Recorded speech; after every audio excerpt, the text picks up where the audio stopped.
You failed again, right? Daniel leans on the door frame, smiling lazily.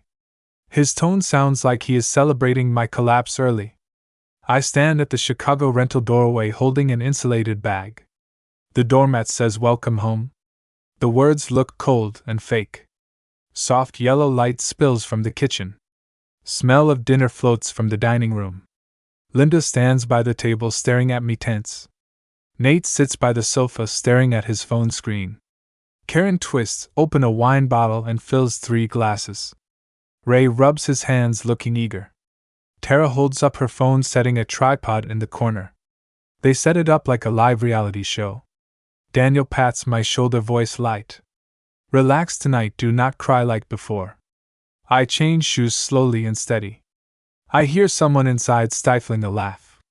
Nate gets up, pats my back, signaling stay calm. Linda whispers, I support you. Daniel pours wine, sound sharp like glass cutting. Everyone watches me, waiting for the joke to start. Their eyes look like people watching a fire burn. They want to see me lose control and break. Phone camera pointed at me, catching every reaction. Air thick like a fuse waiting. Turkey and cranberry sauce sit on the table. I sit and stare at each of them slowly. Daniel raises his glass, pretend smiles, saying family is everything. Mocking glints flash in his eyes. I know this is his trap. They want to reopen old wounds. I lift my water glass, saying nothing. Linda puts her hand on my arm, holding softly. I once fell very hard. That year I invested $80,000 in a startup. Fresh Fork delivery shut down and failed. I moved home, living in my parents' basement for a year. The basement was damp like a cell. Daniel mocked me every time back then. He said you are made to serve coffee, not build companies. He said failures do not deserve dreams. He said someone like you will never rise. The voice hit me night after night. I stayed silent, grinding my teeth. I carried the weight and moved out to restart. I worked from the lowest project assistant role. I woke at 6 every day to run and clear my mind. I worked days and studied finance and design at night. Lucas helped rewrite my resume and practice interviews. I wrote proposals at cafes until closing time. I saved my first $6,000 emergency fund. I won the annual product redesign project. I was promoted to product lead, managing 6 people. My income doubled. I moved to my current apartment. I bought a new laptop for Nate. I planned to replace my parents' washing machine. I learned pace, decisions, endurance, and self-rescue. I stepped back towards sunlight slowly. Just when I thought family would celebrate. Linda sent me screenshots. Transfer records showing bets. Daniel took money, saying I will make him cry. Karen said I bet 5 minutes before he breaks. Ray said I am ready to screen record. Tara said I will film vertical for social media. Group name Mission Ethan Meltdown. The name stabbed like a knife. My fingers froze, but my mind got sharper. I logged into Daniel's tablet and backed up the chat. I saved every bet record, triple copies. I asked Lucas, he said you cannot call police but you can strike back. I met Dr. Patel to learn emotional regulation. I practiced breathing, calm tone, and steady words. I rehearsed worst scenarios every night. I told myself my revenge must be clean. I would not be silent again. I do not run from fire. I deserve respect and I will take it back. Daniel lifts his glass, pretending to toast. He says we celebrate someone finally having stable work. He says we all remember how embarrassing the startup was. He says 80,000 thrown into the river while you cried like a kid. His tone like a cruel game show host. He smiles, waiting for my breakdown. Karen nods, pretending comfort but mocking. Ray says it is fine, failure is your normal. Tara pushes the camera closer to my face. I sip water and set the glass down steady. I look at them and say thank you for the concern. Daniel lifts his brow, thinking I am pretending strength. I say I also have something to share. The air shakes a little when I say it. I take out my phone and cast screen to TV. Group chat and bet screenshots fill the screen.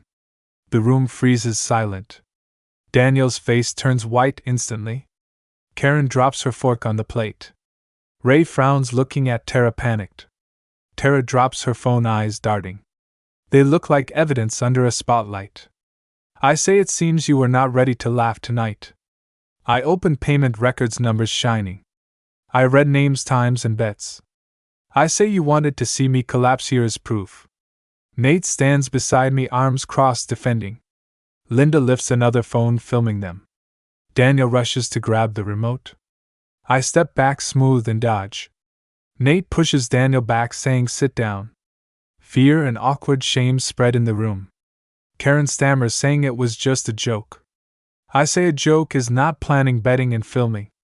Ray lowers his head, silent, with no excuse. Tara deletes videos, drops her phone on her foot. Daniel shakes face, red teeth clenched. He says, you ruined the family, you freak. I say you built a trap and blamed me for not falling. I say you bet on my breakdown, but you lost clean. He lunges, Nate shoves him, chair crashes. Chair screech cuts the room. Doorbell rings, landlord Carl enters. He sees screen, asks what is going on. I say they used your house for psychological harm. Carl frowns, tells Daniel leave. Daniel yells, saying this is family business. Carl says this is my house, not your casino. Daniel thrashes, shouting like an animal. His lips shake, arms tremble, eyes full of panic. I calmly pocket my phone, say goodnight everyone. I sit and cut turkey again. Karen covers face, crying. Tara crouches, holding head. Ray walks to balcony, cursing on phone. Daniel is dragged out by Nate and Carl. Door closes, silence returns. I eat the first bite of mashed potatoes. It tastes steadier than any past year. Next day I post the video in family group. I write, next time think before you bet. Linda sends a fist emoji, Nate sends laughing tears. 3 relatives leave the chat, pretending nothing happened. Daniel messages blaming me for his suspension. He says company saw the video, he is under investigation. He says landlord will not renew, girlfriend left. He says, are you happy you ruined my life? I reply 3 words, I am good. He pauses, then blocks me. I save files to cloud backup. I keep working, running, and healing. Weekend Linda eats noodles at my place.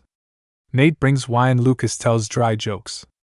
I plant mint and rosemary on my balcony. I give my old laptop to a neighbor kid to draw. I fluff the sofa cushions and open windows.